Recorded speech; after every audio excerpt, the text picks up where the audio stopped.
Merry Christmas, everyone. Welcome to episode 1 of the Orange Thumbstick podcast. My name's Dave, and I'm here with Russ.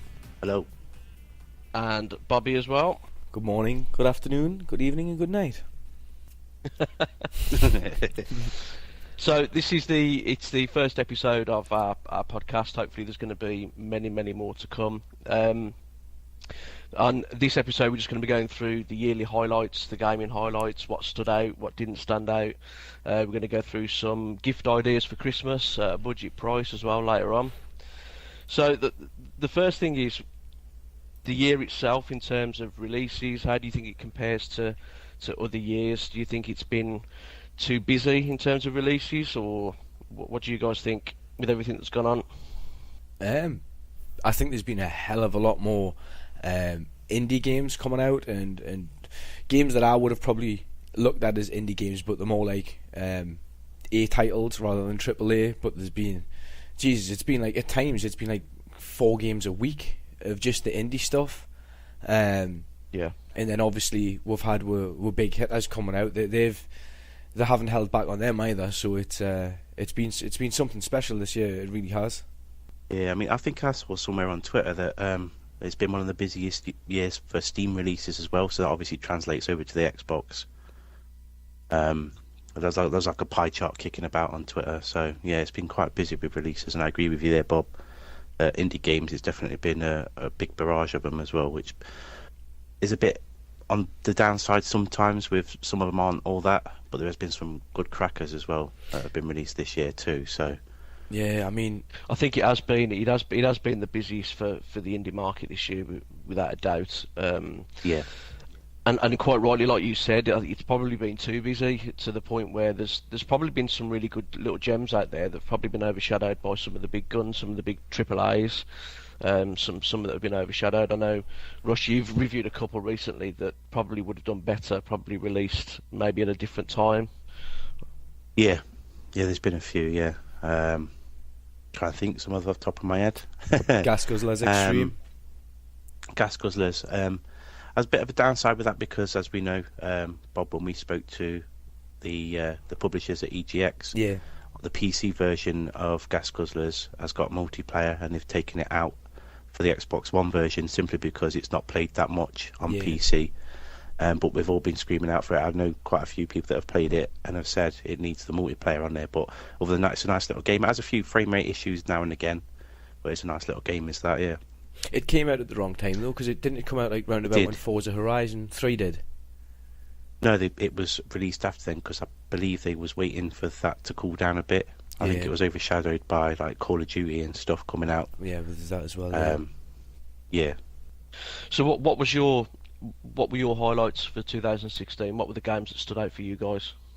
My highlights from this year. There's that many for us to choose from, and I mean I've got 3 that I guess would be my favourite of the year, and then I've got like a list of other ones. I'm just going to list a few off now. Gas Guzzlers Extreme, as we've just said, that was one of my favourites. I got to play it at EGX and I really loved it. One of my favourites of the year was Super Hot. There was a lot of hype around it coming out, and I waited for that one. Russ, you'll agree with us. When I started playing that game, it's all I'd done for a good week. Yeah. It's just solid, just constantly playing the game. Wasn't interested in anything else. Wasn't interested in looking at anything else. Just that game, and I think it's a fantastic little game. It was new. It's full. I can't even give it a genre, to be honest, because the notion of time only moves when you move, it's probably been done before somewhere, and I don't have an example off the top of my head, but it was absolutely fantastic. Being able to like jump around a bullet, especially for someone like me who usually gets like jumps in front of the bullets, it was fantastic, you know. Yeah. And then I've got Ark Survival Evolved. That's actually, it's still in preview, I believe. It's coming out later this month. Sometime. Yeah. That's been in preview for a while, hasn't it? That's been sort of in the preview. That was probably one of the first, if not the first, preview game, wasn't it? When it was launched on the console, I think. Well, yeah. Something else is, I think it's one of the only preview games that's brought out DLC with it, like whilst it's still in preview. That's something I never ever thought I'd see, but it happened with Ark. But then again, when you look at the reception it got from people and how big it went, I can't say I blame them. Personally, I probably wouldn't have done that, but I can't say I blame them for how big it went. It's a fantastic game. We did a little Let's Play series, just a short one, me and Russ, and I thoroughly enjoyed it. It's one of the games that I'd love to go back to, but it's finding the time. Like we're saying, with it being so busy this year and so much coming out, and you want to be able to check out everything, finding the time to go back to it, especially on a survival game like Ark, where it's not really a sit down for 10 minutes game. It's a sit down for the night or for the day kind of game. I haven't been able to go back, but on release day I'm going to go back and see all the updates they've put in, check it out, and get my head around it and see how far I can go on it for once. I'm going to spend a good couple of days on it. But yeah, that's one of my other ones. And my favourite overall game of the year has to be Forza Horizon 3. Or as I believe the Americans call it, Forza. Is it Forza or is it Forza? Forza. Yeah, well, I'm saying Forza. To me, it's Forza. Yeah, so we'll go with Forza. Forza Horizon 3, yeah. Absolutely blew us away. Graphically, I had it running on an Xbox One S with the 4K telly, so it was upscaling and it was fantastic. It played better than I was expecting, because I've played the other Horizons, and I wasn't really, at the time I wasn't really too excited for it, but then when I sat down to play it, I thoroughly enjoyed it. Graphically fantastic. I don't really have a negative that I can say about it, and it's not often that you'll get that from me, but I just thought it was fantastic. Yeah.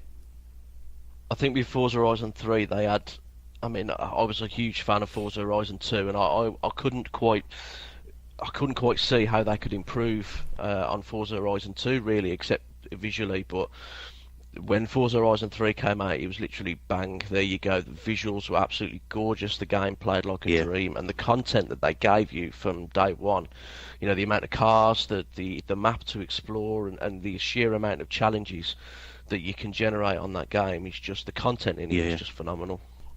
So the highlights for me, probably, it might be controversial, but the best gaming experience I've had this year is the Blood and Wine expansion for The Witcher 3. That just literally blew me away. The Witcher 3 last year was my game of the year. That was an easy decision for me to make. But this year, the expansion that they released could have been a standalone game on its own. You've got around about 40 to 45 hours worth of gameplay. The map is absolutely huge. The world's gorgeous to look at, as the whole Witcher universe was for that particular title. And just the sheer amount of things to do, and the story and everything about that game, for an expansion that I think if you bought the expansion pass it was 20 quid on top of the game, but if you wanted to buy it standalone I think it was 16 quid. So value for money, and the fact that it was 5 or 6 times bigger than standalone releases that had 6-hour campaigns and stuff like that game just really, really stood out for me. In terms of sheer enjoyment, multiplayer fun, I'd have to say Rocket League.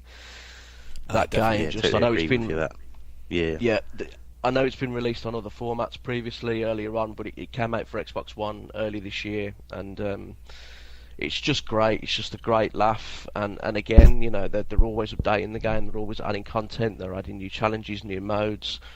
It's just a really, really good laugh online when you're playing with a bunch of people.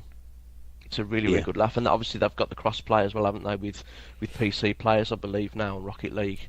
That's going on at the moment. So,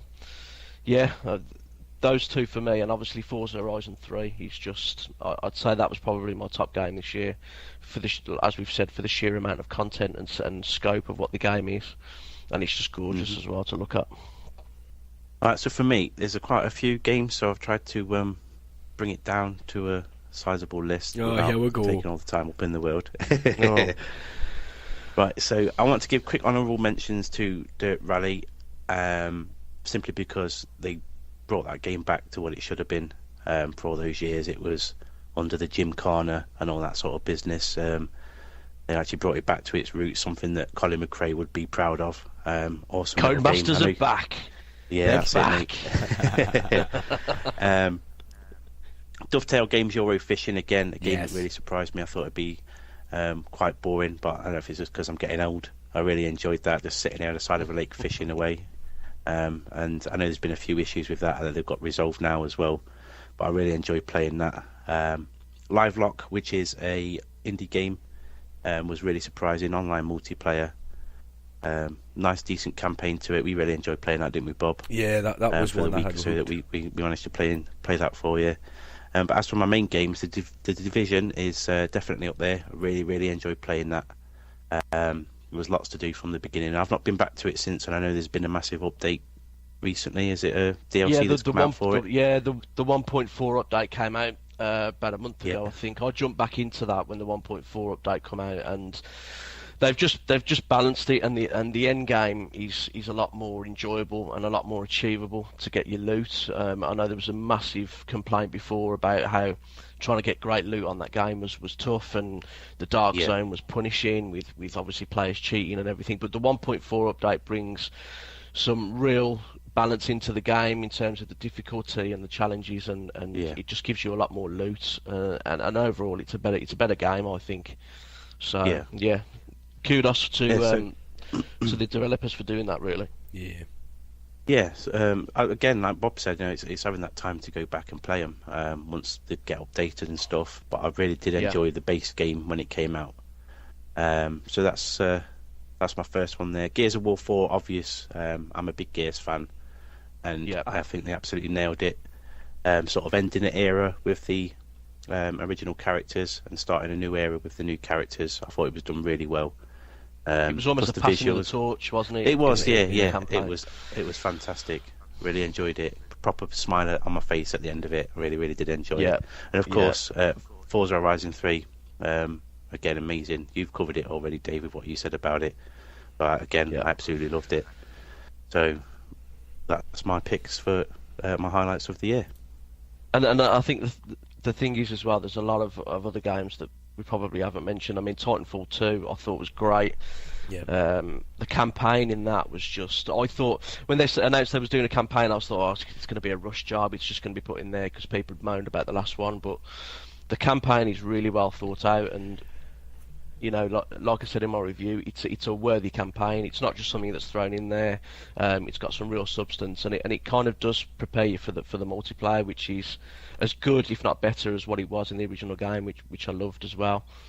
Battlefield 1 is another one that's sort of come out and come with a bang, really, in a way. It's sort of Call of Duty, the controversy over it not being sort of World War era, and Battlefield sort of came out and went, well, we're doing it, here you go, and it's been really well received. And from what I've played of that so far, it's really good as well. So it's been a good year, hasn't it, for releases in terms of blockbuster hits and indie games, really.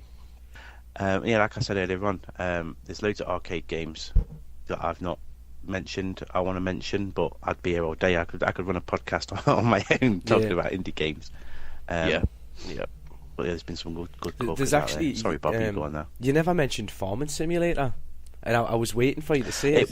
It was on the tip of my tongue, but there was some that pipped it just because, again, Farming Sim is one of them games. It's Marmite. You either love it or you hate it, And the times that we've sat and played it, even during streams, you get people come in and say, "What you playing this crap for?" And it's a simulation game. It's management, and it only sort of goes towards one side of a gaming group, if you like. Yes. You got the people that love all the Call of Duty running around shooting stuff, and you got the people that have got a bit more of a level head on their shoulders that like to play those sort of games, and I fall into that category. But I had to drop off the list just because of that alone. That it's not a game that everybody could sit and play.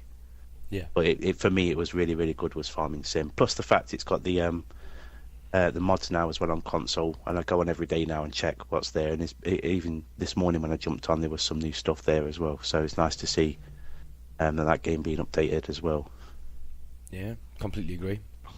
So Bob, you mentioned earlier on, obviously with Forza Horizon 3, you you went out and bought the 4K TV with the Xbox One S. Yeah. Forza Horizon 3, as we know, is HDR compatible, and there's going to be an inevitable update for when Scorpio's launched next year. Just explain to us, because I haven't got a 4K TV yet, just explain to us the difference that the HDR makes and the upscaling of the 4K on Forza. What was the differences, and what do you think of it? I'll be completely honest.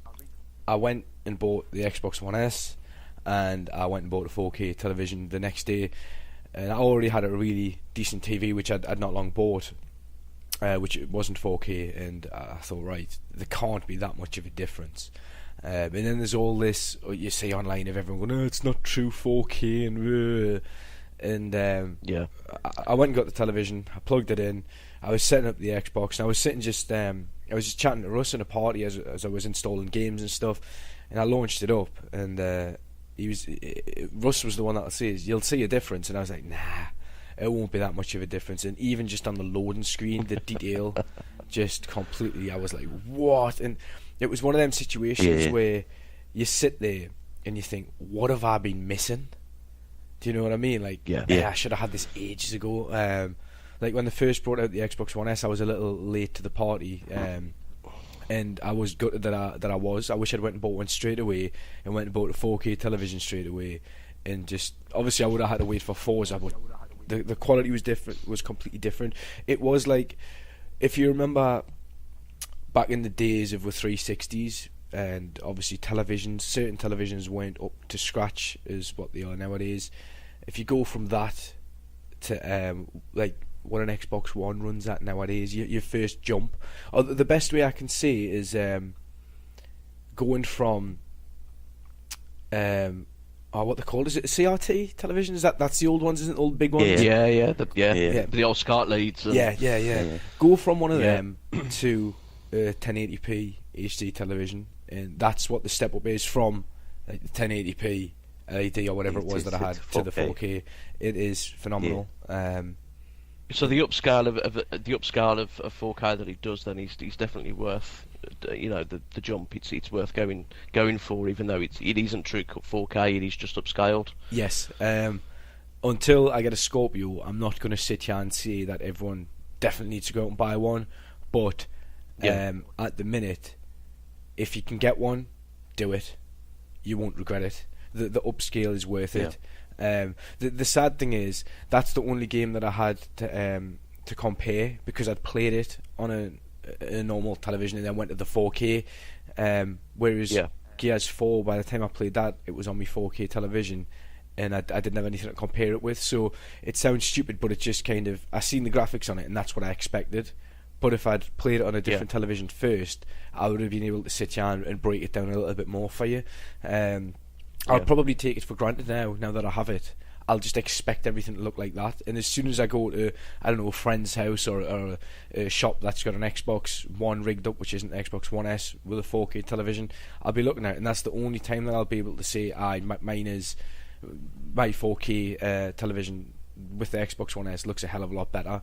But anyone who has an Xbox One S, if you need to upgrade your television, it's definitely worth a shout. Especially with the Scorpio coming out the back end of next year, it's definitely worth investing in the television, like roughly now, so that it's not too large payments when the Scorpio comes out. Yeah, I mean, when the Scorpio was announced at E3, there was basically there's a massive buzz around Scorpio at the moment. Everyone's going crazy for it. I mean, it's going to be another year till it's released, going by what Phil Spencer said at E3. But it was just, compared to the original Xbox One reveal, which, let's be honest, if we're being completely honest, was a nightmare. It just didn't go very well at all. True. That they dropped some things on people that they weren't happy about. Phil Spencer came in and changed it all, and then sort of he's turned the system around, and to see how confident he was on the E3 stage, talking about Scorpio, going about how it's 6.2 teraflops of power. Not that I know what a teraflop is yet, still, but it sounds good. And he was pretty confident that this is going to be the most powerful machine, console-wise, on the market. And it was just a completely different Xbox to what we saw few years ago at E3 when the One was revealed. Yeah, definitely.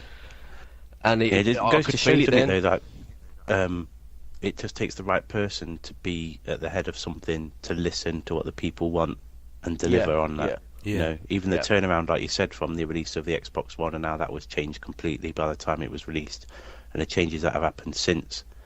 Again, you know, it's a company that does listen to its consumers, definitely.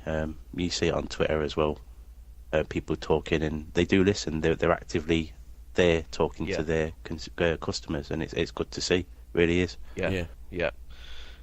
And I think Phil Spencer was probably as soon as the backlash of that reveal, I think he was brought in sooner than what he was actually officially announced as being in charge, because everything changed drastically, and I think that's partly why they run the preview program for the operating system for the dashboard, because again, the dashboard when the console launched was broken. It wasn't good. It was terrible. I mean, I only have to say the party system on launch day, and everyone's like, party, what's going on?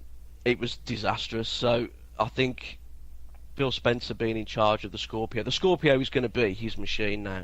The Xbox One he's kind of nurtured and brought up and sort of improved and everything, but I think the Scorpio is going to be solely his machine now, and I think we could tell that from the E3 press conference when he was talking about it. And I'm looking forward to it, because Forza Horizon 3 is going to get a Scorpio update, no doubt. Gears will get a Scorpio update.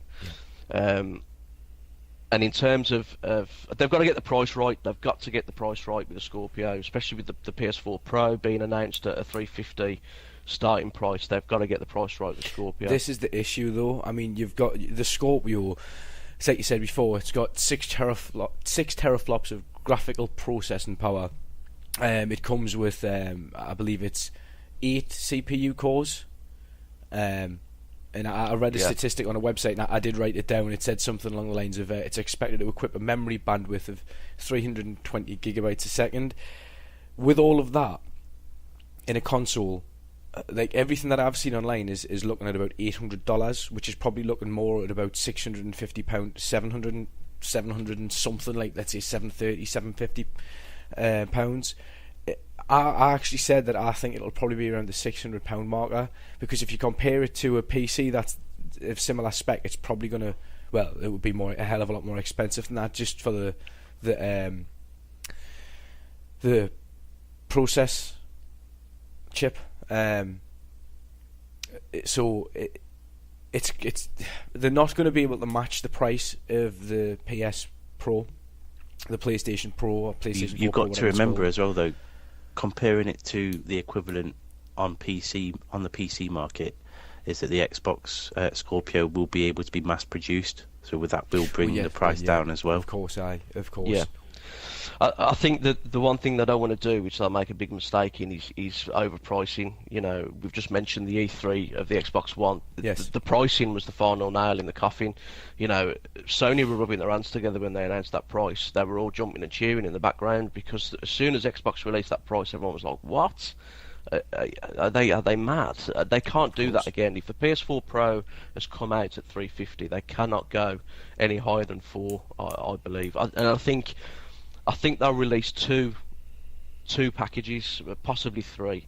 I think the first package will be a 1 terabyte Scorpio console with your basic Xbox One controller, and I think that'll retail for $399. I think they'll then do the Scorpio Elite bundle, which will be a 2 terabyte hard drive with possibly an Elite pad in there for $499. And the third one, which might be a little bit sort of, I don't know, adventurous in my thinking, but with the whole virtual reality market sort of booming at the moment, I know it's early days, but I think Xbox are going to take a bit of a back step and sort of assess how successful that is over the next 12 months. Yeah. If it's successful, I can see them doing possibly a third bundle of the Elite bundle with the Elite controller, 2 terabyte hard drive, and possibly an Oculus bundled in there. The price point, I don't know, could be around about $799, something like that. The Oculus would have come down in price by then anyway. But I think in terms of virtual reality, they're going to assess the market before they jump in with that. They're not going to do what they did with Kinect. They can't take that Don't you risk. think they might try and introduce the HoloLens? I know it was a big thing last year during E3, the HoloLens, and I know I saw it at the Microsoft conference earlier in the year, a couple of months ago maybe. They was talking about it there because they're building that now as a mixed reality device. So do you think that they may bring it? Because I know that it's definitely been built around game-wise. It's been built around Minecraft. They've shown it off quite a few times. Minecraft being played on a HoloLens. I think that's probably the issue though, because in 12 months' time, there's going to be a hefty back catalogue of virtual reality games on a console, which are obviously going to be coming to the Xbox at some point, apart from Sony's first-party VR games. Yeah. So there's going to be more software to work with for the Oculus on that. With HoloLens, I don't know what kind of software is going to be available, if any at all. They've only really shown Minecraft in terms of what it can do. So I think in terms of software volume, if they were to go for anything, it would be the Oculus Rift because of the software that will be available. And again, I just think they're going to assess the virtual reality market. They're going to keep a close eye on PlayStation VR to see how it's received and whether people are still using it 6 months after launch. But in terms of the Scorpio itself, it's exciting. Yeah. I'm talking about VR. For me personally, I was around when Virtual Boy was a thing. And back then it was a flop, and I sort of compare it to 3D in cinemas. You remember back in the day, Dave, you're as old as me, you'll remember, you used to have the old blue and red specs. Steady on, mate. I still remember the blue and red specs in my early days. And it was a flop then. They tried to bring out 3D again in cinemas, and it's not doing anything. It's not a big thing. I mean, I've been probably once to see a 3D film, and then so far in, you forget that it's 3D. It's just not there anymore visually, and you know, it's not a big thing. I see VR being the same thing again. They've tried to reinvent the Virtual Boy, and I don't think the sales have done well. I don't really follow the PlayStation side of things, but I mean, one of my lads, he likes his PlayStation, and he normally wants the next thing, and he's not asked for one. I just think it's too much of a. You know, I like to sit here with a controller in my hand. I couldn't sit here for the time I like to game with something attached to my head, playing a game, you know. And essentially, it's that theory that probably killed the Kinect. People were just saying, I just want to sit down and play a game, you know. I don't want to stand up jumping about in front of the TV. Yeah. I won't lie, I did think and that was when it worked. Kinect just to lose weight. Because I thought the amount of time that I sit and play a game, if I could play it on the Kinect, I'm going to drop some weight at some point from moving around as much. But the biggest thing for me was, at the time I was still living at home, I was upstairs in my bedroom, and I move around and I'll be jumping on the floor and stuff. It wasn't practical. It wasn't practical at all. There was too many thumps when I was trying to move, and again with space in the room, I don't feel like I had enough space for the Kinect to fully pick me up and what I was doing. And then obviously every so often I'd be sitting playing a game with me Kinect on, and a random hand would appear behind us when there's no one else in the room, and that was it for me. I was like, nah, I'm done. I'm done. So, but you can also sort of put it down the same lines of having a Kinect and wanting to do those fitness games and all that came with it.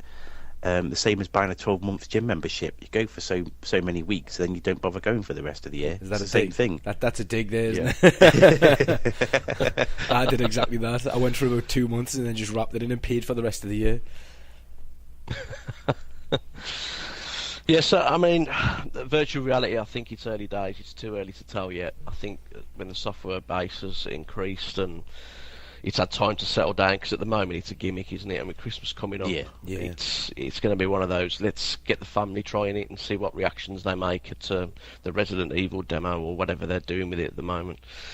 So I had to go with a few. I've had to go with a few of them, and the good. I enjoyed it, but I did feel sick after playing for about 15 minutes. It's not something that I could sit and play all night. Like, I couldn't sit with you two, all three with virtual reality headsets on, and say, right, let's play all night, because I'd probably end up throwing up.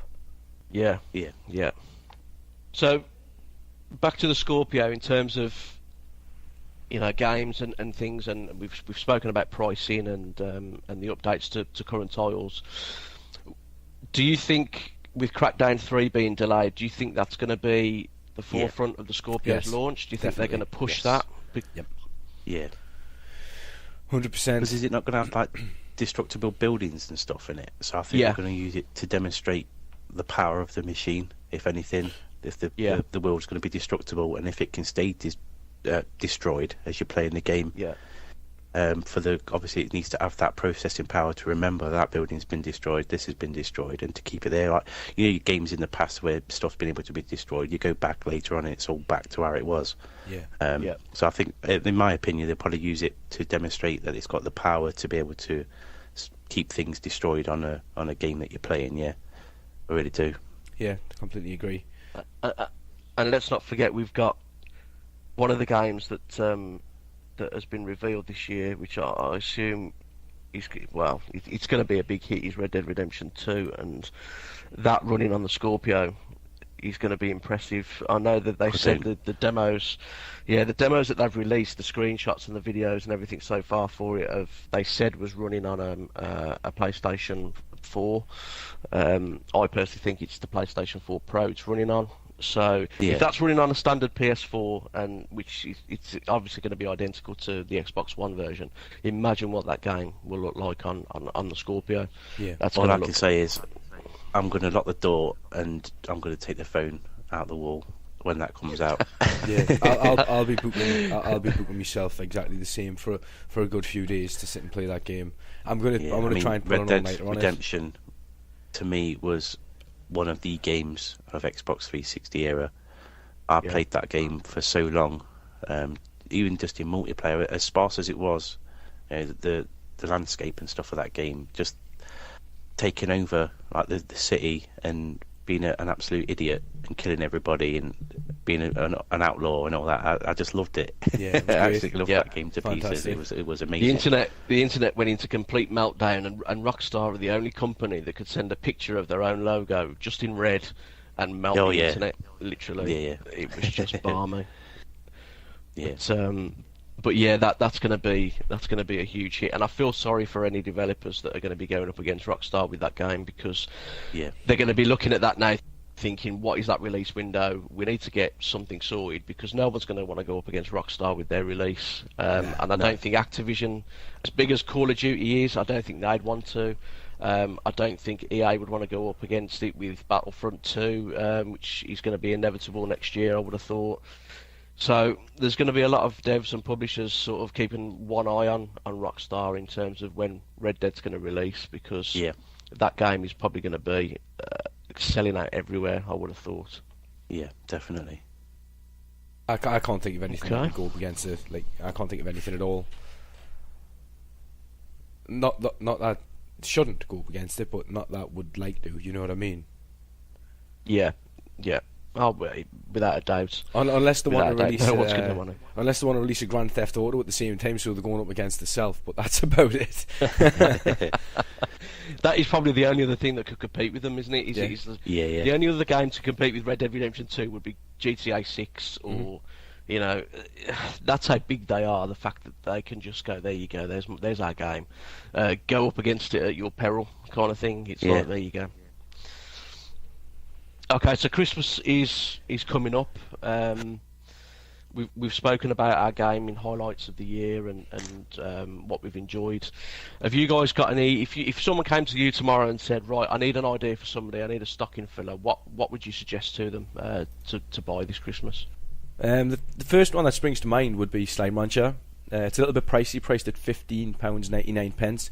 It's a farming game where you farm your slimes. They've recently brought out a science update, Slime Science, which I'm currently getting my head around. But I've been going back to that game since they released it a few months back. It's in the preview program, and I believe it's coming out early next year. But obviously, you can still get it in the preview program. After that, next would have to be Manual Samuel. That was a fun little game. Russ, I know you played a little bit of that when we got it, and you said that it was enjoyable. Yeah, it was a funny game, that was, mate. That's only priced at £7.99. A game basically where you have to do everything manually. So walking, you have to control breathing, you have to control blinking, things like that. Next would be Obliteracers. That's priced at £11.19.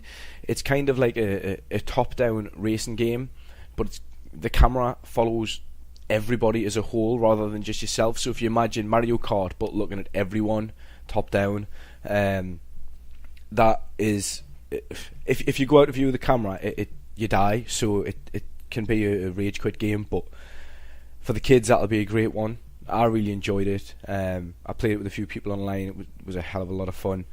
Definitely want to check out. The next one isn't so much for kids. It's a game called Party Hard. It's priced at £10.39. You basically you have to go into a party and kill people and be stealth about it and basically clear the map. So that it's not really for kids. It's got a lot of drug references and things, and obviously stabbing references and things like that. Yeah, stay away from that one, kids. That's not for you. But yeah, that's another one that I would it's pick. Not one for the kids. That's another one I would pick. And lastly, my last one would be Cannon Brawl. It's kind of like it's a tower defense game mixed with worms, where you get to pick cannons, lasers, missiles, and defeat your enemy, and you build yourself up just like they do. Fight each other, and whoever defeats the other person's base wins. It can be a little bit tricky. I did get stuck on a few of the levels, so if you're buying it for kids, be prepared to have to give them a hand now and again on it. But for £7.99, you get a whole lot of game, and it's definitely worth it. Is it side-on like Worms is? Is it that kind of view system? Yes, it's that kind of view system. Yeah, and the ground underneath gets destroyed of certain things. Like what I kept doing is using the lasers just to shoot the ground away underneath the base, and it would fall, and you'd win. Yeah. Cool. Okay. For my stocking fillers, the first one I'd have to recommend is one that I spoke about briefly earlier, which would be Rocket League. It's fairly budget price now. You can get it on disc for around about £15. It's around about £15 on the Xbox store as well. But for overall value for money and for some great multiplayer, I'd always suggest Rocket League. It's cheap, it's cheerful, and it's just a great game that the developers are committed to adding to all the time. The other one I would recommend is probably The Division, simply because of the new update coming out and the new content being released and how more user-friendly the game is. It's at a budget price now, and I think CD Keys have got it on now for roughly about £13 or £14. Right. For the digital download, you can pick it up on disc, pre-owned, I think, from some retailers for around about £12-13. But if you like digital, you prefer the digital option. CD Keys have got it, so go to cdkeys.com for that one if you want it. It's a great little buy, loads of content, loads of multiplayer fun. You've got to be online permanently for the game. You need an internet connection. It is solely a multiplayer game, really. You can play it on your own, but it is definitely better with other people. So those two for me really stand out. They're a good price, and there's loads of fun to be had with them. So, what about you, Russ? What are you thinking? For me, I've got a handful, I'll admit. That's just because I've played quite a few of them, and I didn't want to. I mean, I've had to whittle this list down anyway because you two said so. But first, I've got Stardust Galaxy Warriors Stellar Climax, which is a side-scrolling shoot 'em up, 4 players local co-op. It's £7.99 on the store. Nice little game that. Ideal to play with the kids because you can mess about with all the difficulty settings. There's loads of different options in there, so you can make it so you can't hardly die and stuff like that. So ideal to get younger kids involved, and they can last a bit longer, and I think they're doing well.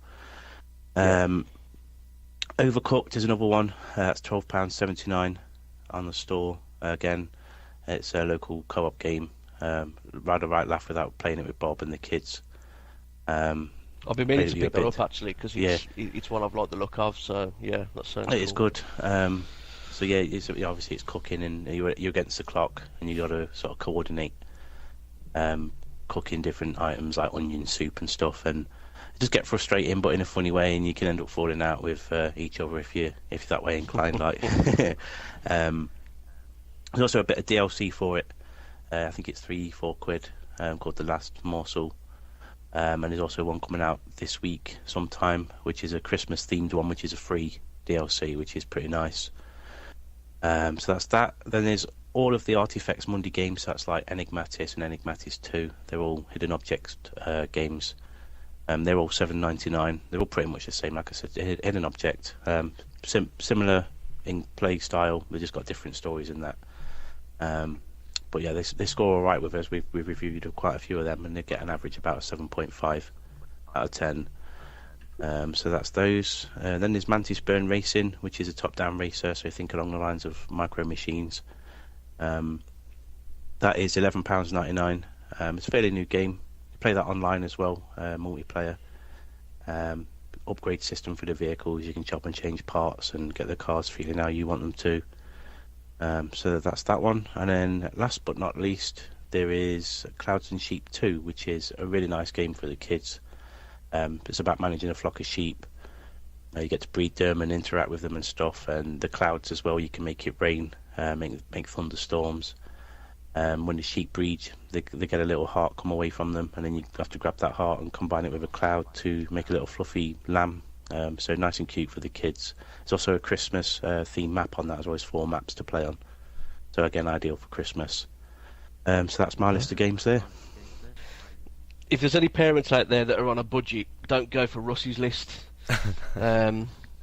It's more of a stocking sack, isn't it? Your list. Well, that was my last game there, but I picked cheaper games as well. $7.99 is probably the cheapest you can get on the store. Well, that's it for me anyway. Yeah, so Clouds and Sheep, final game on that list. Good. Awesome. Something that I haven't touched on, and I really want to do, was hardware that came out this year, like headsets, controllers, things like that. Because coming up to Christmas, if I was going to get a choice of something that I wanted, I already have one, but I would probably say have a look at the Turtle Beach Stealth 420X Plus wireless gaming headset. It comes in at about, Turtle Beach's price is £130, but I think you can get it cheaper from other outlets. Personally, I love it. It has all the gadgets and everything on that you would want. It even talks to you when you change certain settings, different presets and things like that. And it literally is just a USB dongle plugged in, and it's 100% wireless. I did obviously completely love it.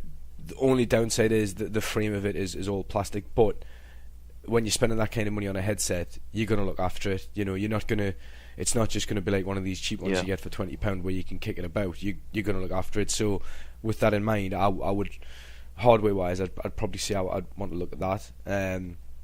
Also, something else which isn't really hardware and it isn't really official, I've got some controller stands that I got my hands on from a company called Extreme Consoles.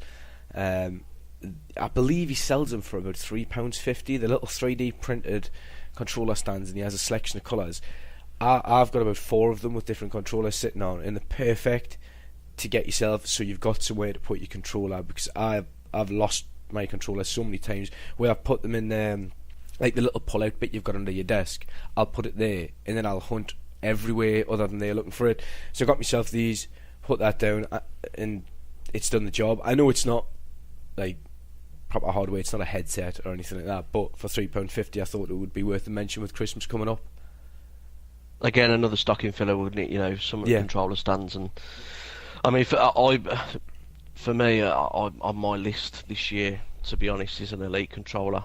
I want one of those bad boys. They look awesome. You've got one, haven't you, Bob? Have you got an Elite controller? I've got one. I was surprised with it.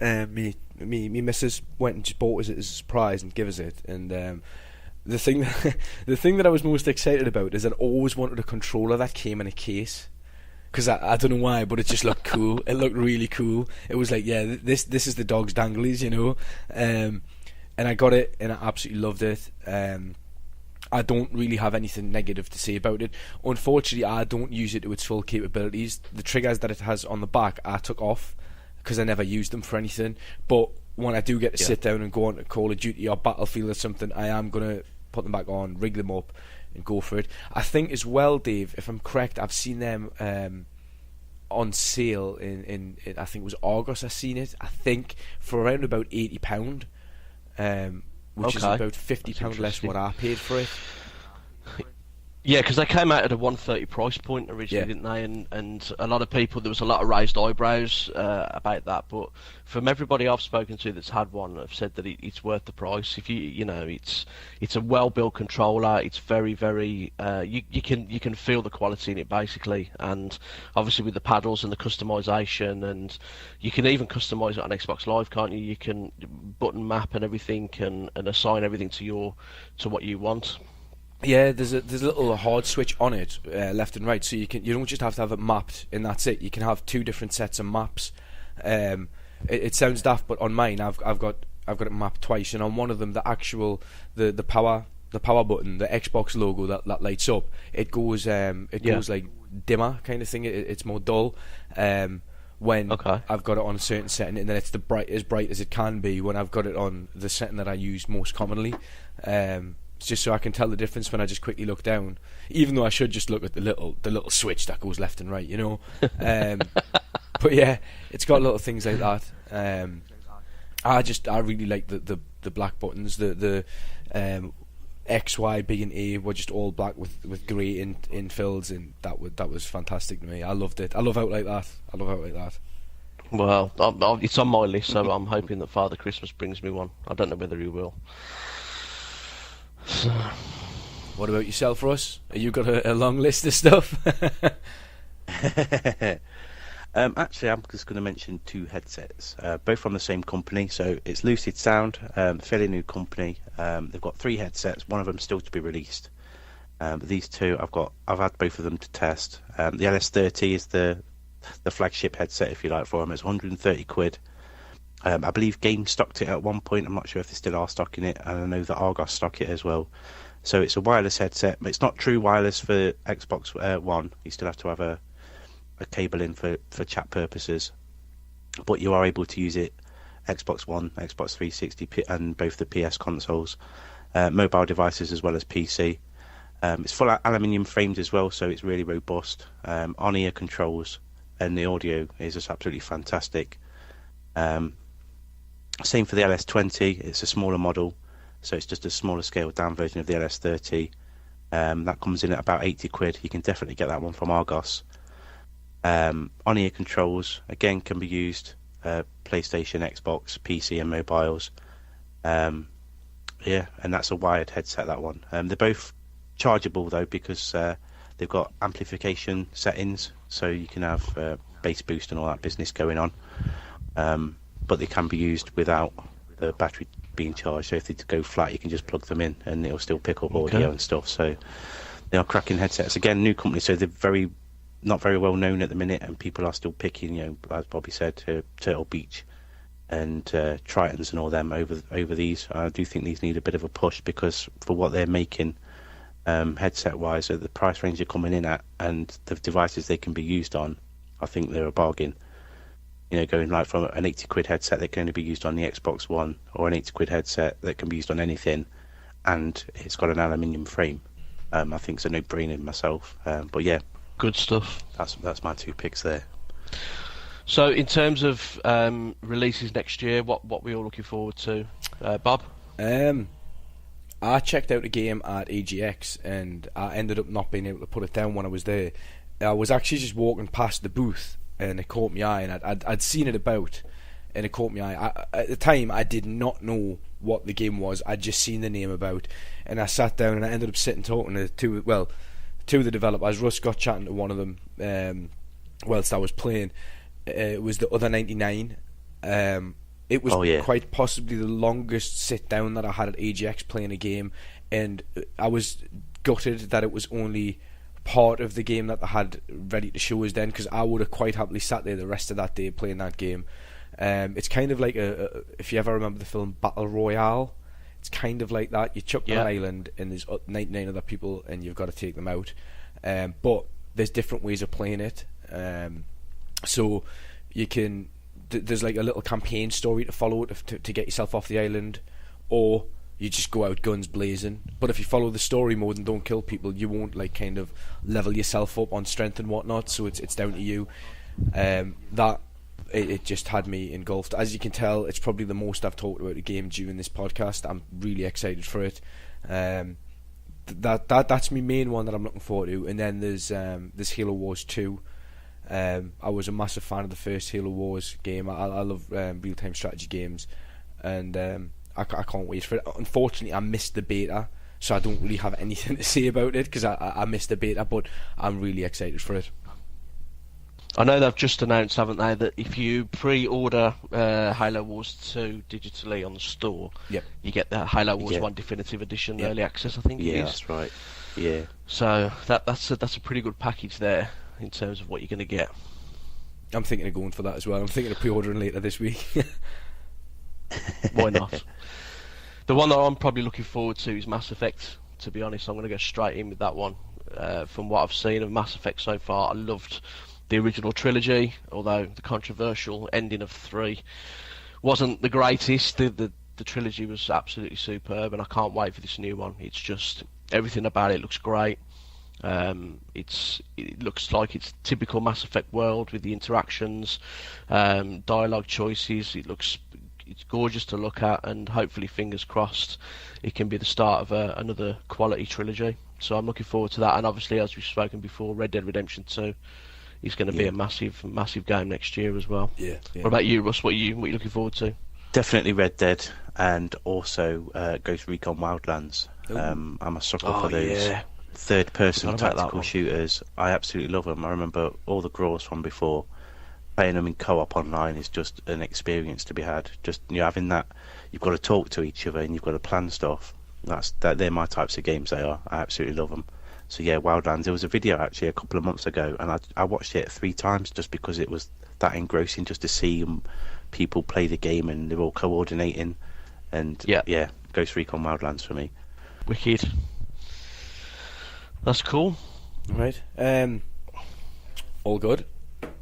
If everyone wants to check out on our website, obviously this podcast is the Orange Thumbstick, but we do run a website alongside it, which is www.xboxgamereviews.com.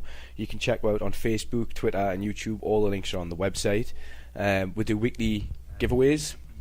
Russ takes most charge of them, so you can get on, maybe win yourself some free games. Check out all the latest previews, all the reviews that we do, let's plays, some streaming as well. Just come and check it out. If you have any questions that you want with a raise in the next podcast, you can hit all up at our personal Twitter accounts. Mine is at Bobby Fields. Gents, do you want to see what yours are? Yeah, mine is at _deals_. That's DEELZ. Mine is at Agrius Rage. That's AGRIUSRAGE. Yeah, it has to be said that obviously this is our first episode, so all feedback is greatly received, and any ideas you want to see going forward as well, just message us on Twitter or get in touch via the website, and hopefully we can put some of these ideas forward. But it's going to be hopefully an ongoing project, and there'll be more stuff as time goes on being included in the podcasts. So I think that's it for today. Thank you all for listening. As Bob said, check us out on the website. It's www.xboxgamerreviews.com. Hit us up on Twitter as well. Follow us on the YouTube channels. And have a wicked Christmas from us all. Catch you later. See ya. Bye.